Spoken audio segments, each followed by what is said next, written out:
February 2nd, 1984. From ABC, this is World News Tonight with Peter Jennings, this evening reporting from Washington. Good evening. There is more deadly fighting in Lebanon today, and there is conflict here in Washington over how to resolve the Middle East problem that goes well beyond Beirut.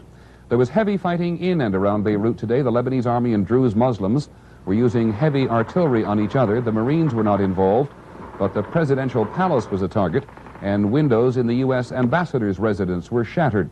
A number of Druze villagers were killed or wounded. There was also fighting between the army and Shiite Muslims in Beirut itself. The fighting and the lack of progress towards any Lebanese political settlement is seen here in Washington and in Beirut as nearing a dangerous impasse. We begin with a critical difference of opinion which exists here in Washington. Here's John McWethy. Administration sources say there is a deep and increasingly bitter division between Defense Secretary Weinberger and Secretary of State Shultz over how to resolve the Lebanon situation.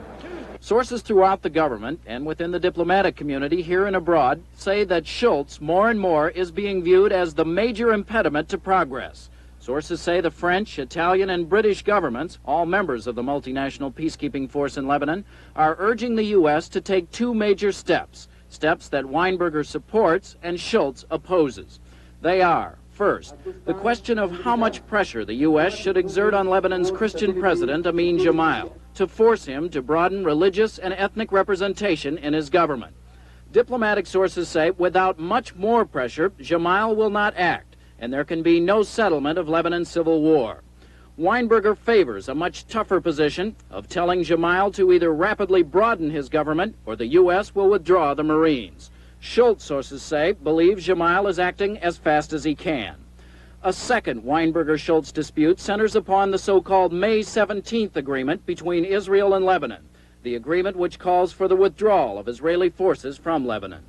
Weinberger is said to argue that the May 17th agreement must be modified before Syria can agree to withdraw its troops.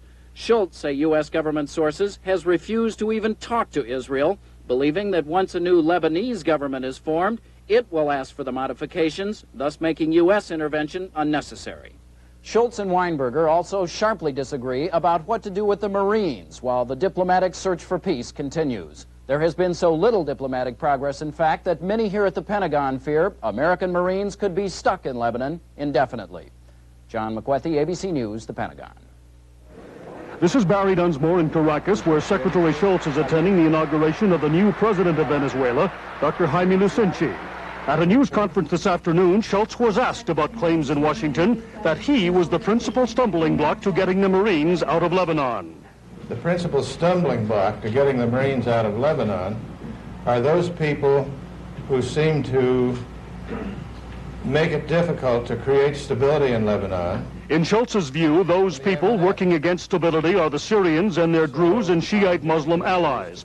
Shultz is adamant that withdrawing the Marines in the face of Syrian pressure would be a major loss of face and a major setback for U.S. influence in the region. The Syrian connection with the Soviets further reinforces his view. Shultz also bristles at the notion that the Israelis are a stumbling block.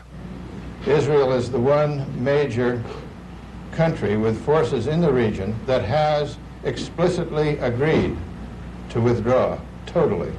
In previous Mideast policy differences of various administrations, critics have often charged the Secretary of State had become a prisoner of the professional diplomats. However, in this case, it can be said Shultz's views are very much his own, and he holds them very strongly. Barry Dunsmore, ABC News, Caracas. Well, the political argument which is waging in Washington and in Caracas is being fought with even greater intensity in the Lebanese capital. In Lebanon itself, it is now widely perceived that President Gemayel is ineffective, that he's done little or nothing to pacify his opponents or widen their participation in government. He has yet to move against the Christian militia, which was founded by his murdered brother. When a Muslim newspaper criticized him on the subject, the paper was closed down for a week. When there is fighting between Maronite Christian neighborhoods and those of the Shiite Muslims, the Lebanese army tends to intervene against the Shiites. For their part, the Syrians will not allow any progress until the Lebanese agreement with Israel is abrogated, at the very least, say some Arab sources, modified. That agreement is now widely seen as flawed because it ignored the Syrians. As one of Gemayel's opponents said, there can't be a Lebanese agreement with Israel while Israel is at war with a sister nation, namely Syria. At the moment, a complete impasse. And now the budget and the deficit. Congressional Democrats have now agreed to meet with the budget people in the Reagan administration next week to try to work out some compromise on reducing the enormous deficit. The budget, of course, is all about politics at the moment, and the wrangling is day in and day out. It'll be interesting to see how polite a session it is. Here's Sam Donaldson. Top administration officials on Capitol Hill and elsewhere went to extraordinary lengths today to repudiate the bottom line on their own new budget and to appeal for bipartisan negotiations to rewrite it. At the White House, economist Martin Feldstein was blunt about it. The budget is not what we want to see happen in 1985. Everything is negotiable this time. We expect there to be a trimming down in the proposed defense outlays in this budget. We expect there to be more tax revenue than is in this budget, and we expect to get domestic spending cuts. Even as Feldstein was throwing overboard the military spending request, Defense Secretary Weinberger was still telling Congress every bit of it is needed. But Weinberger may not have gotten the word. Treasury Secretary Regan was also pointedly offering up the defense budget for cutting, as was Budget Director Stockman, who suggested if a lot more isn't done this year to begin reducing the deficit, it may be too late. But if we do nothing now, the package will have to be just that much bigger, the freight on the wagon will be just that much greater, and the size of the problem may well be larger if the economy is faltering. I don't think the wagon can carry that much freight. We're in the same position that many companies are in when they're on the eve of Chapter 11. Chapter 11 is bankruptcy. But even as his lieutenants were appealing for bipartisan help, President Reagan was on Capitol Hill having lunch with his fellow Republicans and blasting away at the Democrats. And now let's take a moment to consider the Democrats. If they had been running the show, American families would still be suffering sky-high inflation and interest rates. With them in control, our defenses would still be growing weaker while the Soviets grew bolder. For the good of the country, we must win. So President Reagan appeals to the Democrats for help, while candidate Reagan flays them alive. But the Democrats' schizophrenia is even worse. They could withhold their support on the budget with an eye toward defeating Mr. Reagan in November, but that might contribute to national bankruptcy. As the King of Siam once said, it is a puzzlement. Sam Donaldson, ABC News, the White House. More about the pesticide, EDB. As we reported last night, tomorrow the government is expected to ban the use of EDB in grain mills and on flour products. As Bettina Gregory reports, there is also a big problem with the pesticides and citrus fruits. Here's what happens to most citrus fruit imported into the U.S. It's fumigated with EDB, a pesticide known to cause cancer. After oranges are doused with gas at this processing station in northern Mexico, they're washed with water and then with a soap-like substance to clean out the residues. Despite this, California health officials have found extremely high levels of EDB in oranges imported from Mexico. If you want to eat Mexican oranges, the price you have to pay it's got to be free of Mexican fruit fly, and the only way I know to do that is to treat it with EDB. The government says up to 30% of the citrus Americans eat is imported. And because of the Christmas frost, there'll be even more of it this year. The EPA is already trying to phase out the use of EDB on American citrus. But ABC News has learned the EPA will not ban the use of EDB on fruit imported into the U.S., nor will the agency set levels of acceptable residues. I do not believe that the American consumers should be exposed to the unnecessary health risk, or that our domestic citrus industry should be subjected to unnecessary competition in order to assist the economies of even friendly foreign countries. So when EPA Administrator Ruckelshaus announces a ban on EDB usage for grain in this country tomorrow, it won't solve the problem with imported citrus. Most citrus isn't labeled, so the consumer has no way of knowing whether he or she is buying citrus contaminated with a powerful carcinogen. Bettina Gregory, ABC News, Washington. Later in this broadcast, the shuttle is scheduled for a launch tomorrow. There'll be a spacewalk unlike any other before. Some rare black films are rediscovered. Hollywood thought they'd been lost. And David Brinkley with some thoughts on the budget deficits. This is World News Tonight, brought to you by Kellogg's Fruitful Brand. There's nothing different here. I'd say something's very different here. That something is Kellogg's Fruitful Brand.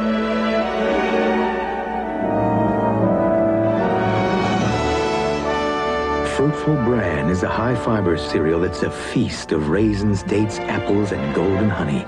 Here's fiber made delicious.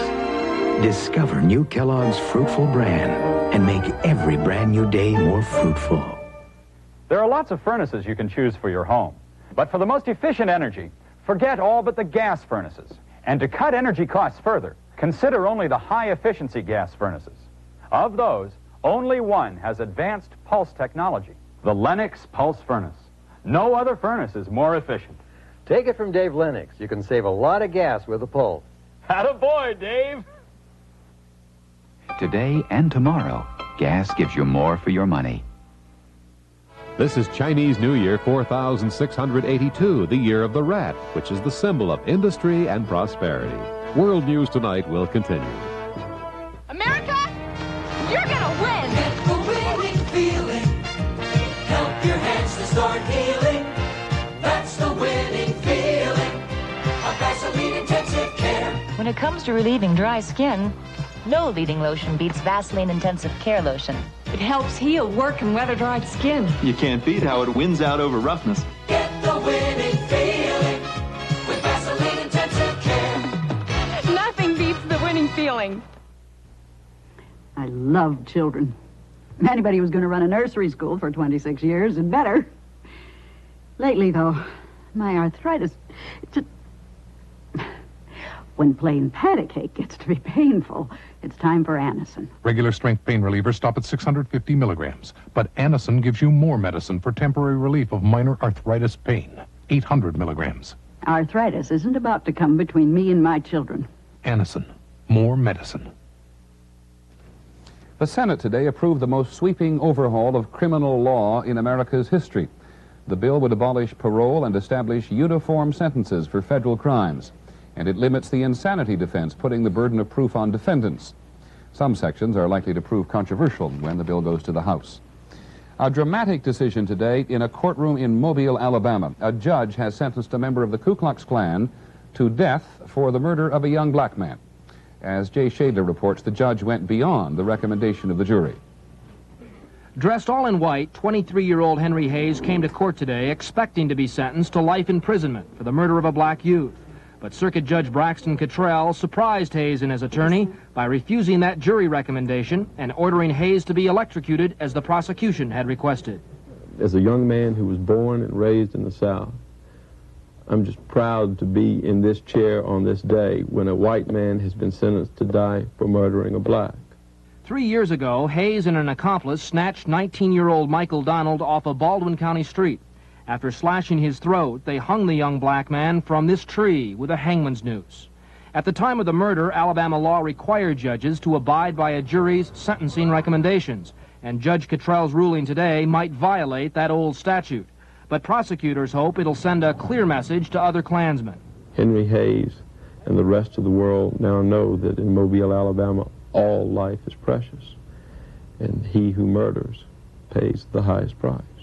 Outside the courtroom this morning, the defendant's father, also a Klan leader, was surprised by the judge's ruling. I damn sure was, because no way do I feel that he had grounds to. No way do I feel he had evidence to. Prosecutors say it will be 6 to 9 months before this case reaches the Alabama Supreme Court on appeal, and a decision is finally made on whether Judge Cottrell acted properly today or overstepped his authority in ordering Henry Hayes put to death. Jay Shadler, ABC News, Mobile, Alabama. A justice of the New York State Supreme Court today ruled that an 85-year-old man in a Syracuse nursing home has the right to starve himself to death. The unidentified patient reportedly wants to die because he's depressed over a series of illnesses. The decision is in contrast to a recent California ruling that a cerebral palsy patient, Elizabeth Bouvet, does not have the right to starve herself to death in a hospital. A jury in Iowa City, Iowa today rejected claims of sex discrimination made by a woman who was once Iowa City's only female firefighter. Linda Eaton claimed her civil rights were violated by male co-workers after she won the right in 1979 to breastfeed her son at work. In short, she said she was harassed by the man anyway. She resigned and sued the city. The jury has ruled that rough language and horseplay are a normal part of firehouse life. Well, tomorrow morning, the Space Shuttle Challenger is due to race off the launch pad. It'll be the 10th mission of the shuttle, and in some ways, it is going to be one of the most exciting. There'll be 5 crew members on board, 2 satellites to be launched, and a spacewalk without any strings attached. Literally. Here's our national correspondent, Lynn Scher. Back in the 25th century, when Buck Rogers wanted to leave his spaceship, he used a tiny backpack, but it didn't get him very far. Welcome to 1984. This is the new Buck Rogers backpack. Its real name, the Manned Maneuvering Unit, or MMU, and it will give NASA astronauts wings to leave their spacecraft while in orbit.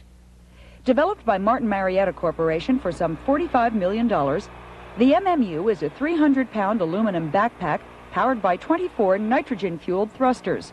Next Tuesday, astronauts Bruce McCandless and Bob Stewart will test the MMUs during the first of 2 spacewalks.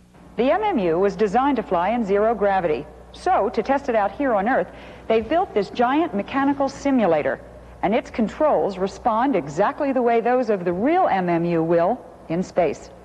With your left hand controlling its direction and your right hand controlling rotation, you can simulate the astronaut's entire trip as he flies from the payload bay into the vastness of space, where he will be able to perform practical tasks.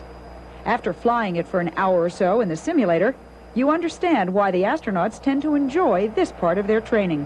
Too much. This mission will be the MMU's test run, as McCandless and Stewart become the first humans to fly free in space. We'll be out there sort of on our own. And it's almost like the first time the Wright brothers broke the bonds of being tied to the earth and flew 200 feet down the beach at Kitty Hawk. I liken us to that. They will fly without tethers to avoid getting tangled. The plan is, if something goes wrong, Shuttle Commander Vance Brand can maneuver the orbiter close enough to scoop them into the payload bay. It's all a dry run for the following shuttle mission, scheduled for April, when an MMU will propel another astronaut to the broken satellite known as Solar Max, so it can be repaired. The first of many serious tasks for this newest space vehicle. Here on Earth, NASA says it's been a nice, smooth countdown with super weather predicted for tomorrow's launch. They're hoping the weather will also cooperate next Saturday, so Challenger can finally land here at the Cape. Lynn Scher, ABC News, at the Kennedy Space Center in Florida. If you envied Lynn Scher a little during that, you weren't alone. A reminder, ABC News coverage of the Challenger liftoff begins tomorrow morning at 7:53 Eastern Time. That is 7 minutes before the launch. Doctors at the University of Michigan say they've developed a rapid and simple procedure which can confirm the presence of herpes in 2 minutes. The test is called a Tsank smear, and it can be done in a doctor's office. 4 cases of toxic shock syndrome have now been reported in women using the new contraceptive sponge. The Food and Drug Administration has now ordered the sponge's maker to warn doctors and the public that there is a risk of toxic shock and to be alert for its symptoms, which include fever and a rapid drop in blood pressure. Anyone who exercises know you not only have to warm up before, but have to cool down after a workout. Today, doctors report that failing to cool down could increase the risk of a heart attack.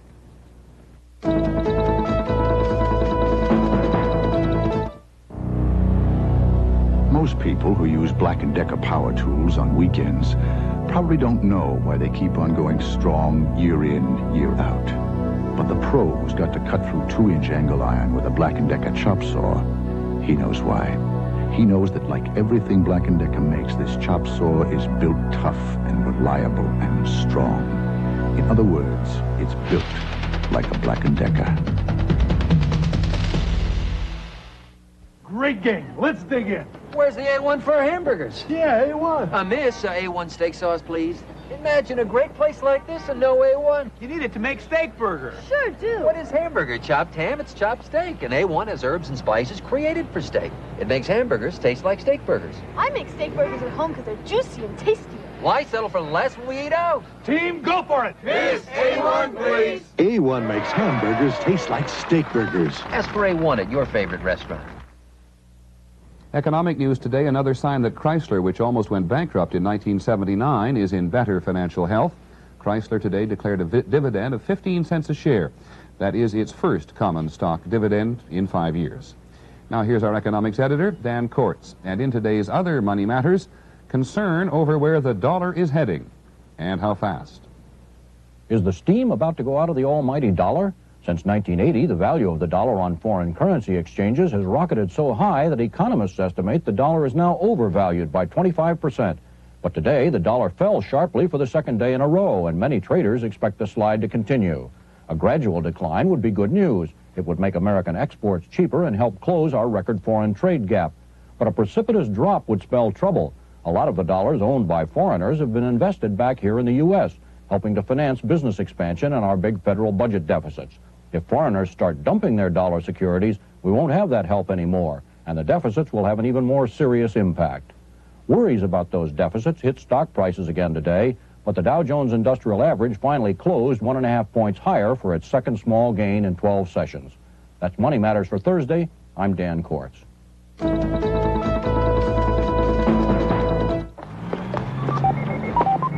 Waiting here long? Very unoriginal. Your legs must be fatigued. Pooped out. Let me introduce myself. I'm new Legs Active Support Pantyhose with two-step support. That's original. I put effective support here and here, where legs can tire most. That's 2 steps to help prevent pooped out legs. Ooh, and comfy. See ya. New Legs Active Support, 2 giant steps for tired leg kind. Waiting here long?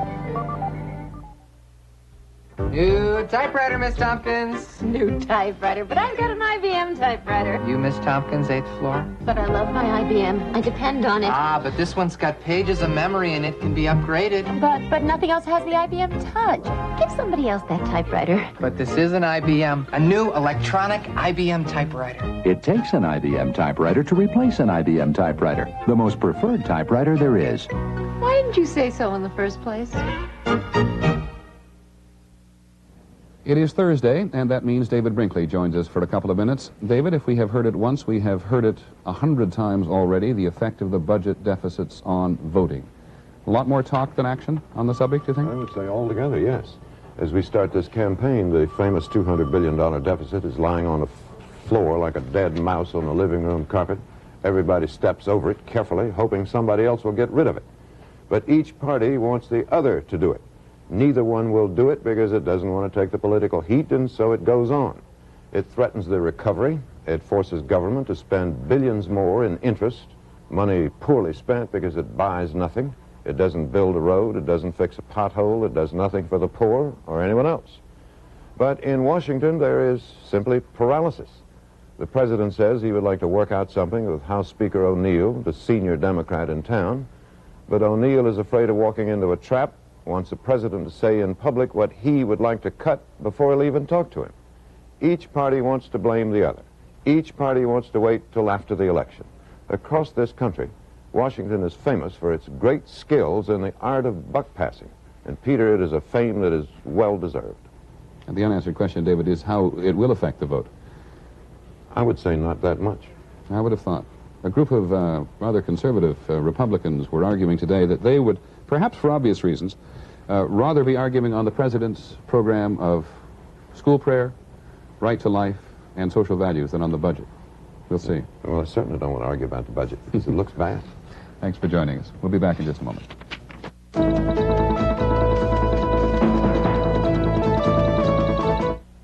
You know, at Midas, we've installed over 48 million mufflers, more than any other muffler chain. In fact, compare us to any of them, and you know what you'll find? We've had more repeat customers than they've had customers. We've done more foreign cars than they've done cars. And with our Midas guarantee, we've installed more free mufflers than they've sold. When it comes to experience, no one can touch Midas. Trust the Midas touch. If you see one mouse, you've probably got a lot more. Mice always live in groups, and they breed like crazy. But you can get rid of your mice problem with Decon Mouseproof. Mouseproof is better than traps. A trap kills only one mouse at a time, but Decon Mouseproof can kill mice by the dozen. Mouseproof bait is clean and easy to use, yet so effective it's America's #1 mouse killer. Decon Mouseproof, the way to get rid of your mice problem. Tonight on 2020, New York's Ed Koch. Is he the most outrageous mayor in America? And on Nightline, the head of the R.J. Reynolds Company has called for a national debate on the issue of smoking and health. Ted Koppel gives him that opportunity. Watch 2020 and Nightline tonight. Sears Red Tag Sale is sizzling with bargains. How about this? Oh, look at that. Like 50% off this sculptured plush carpeting, just $10.99 a square yard. Or $20 to $70 off every Kenmore water heater in stock. Save $20 to $290 on selected Kenmore appliances and home entertainment buys. Hurry in for dozens of bargains. You're going to enjoy that VCR. During our store-wide Red Tag Sale. Fantastic. There's more for your life. On sale now. At Sears. This is the moment. It's time Exercise. to start. Right. Start slowly at first, but start.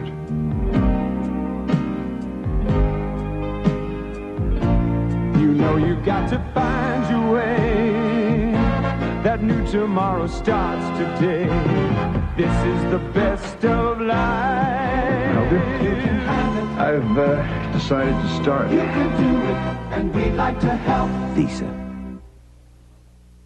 Finally tonight, a lost frame in film history rediscovered in Texas.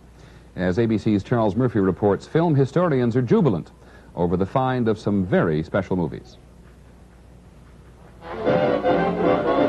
Saw peanuts. This is Jivin' and Bebop, featuring Dizzy Gillespie in the 1940s. This is what Harlem was singing then. He comes in like a tiger, goes out like a lamb, starts to loving me a holler, ooh, ooh, ooh, Bob Levi. Some Hollywood producer thought they were still singing this.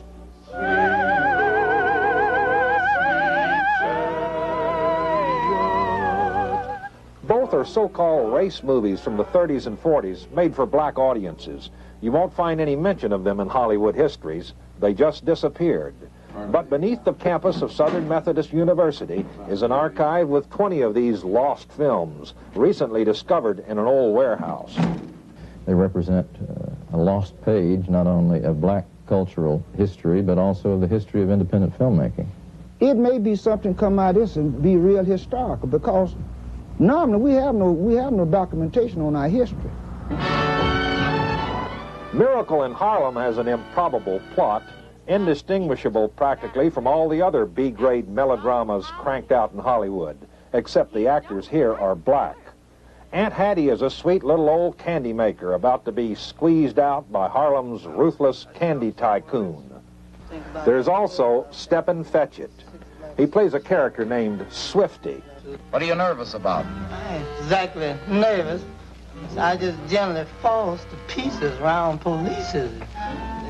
Many people laughed at that 40 years ago. Many others, then and now, find it demeaning. But it's part of film history. This discovery may help restore that lost page of film history. Maybe it'll restore the reputations of some neglected artists, too. Charles Murphy, ABC News, Dallas. And that is our report on World News Tonight. For everyone at ABC News, I'm Peter Jennings. Good night.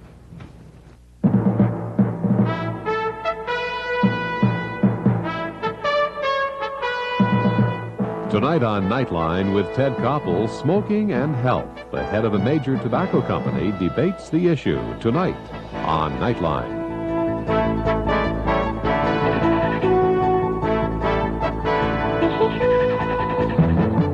From ABC, this has been World News Tonight.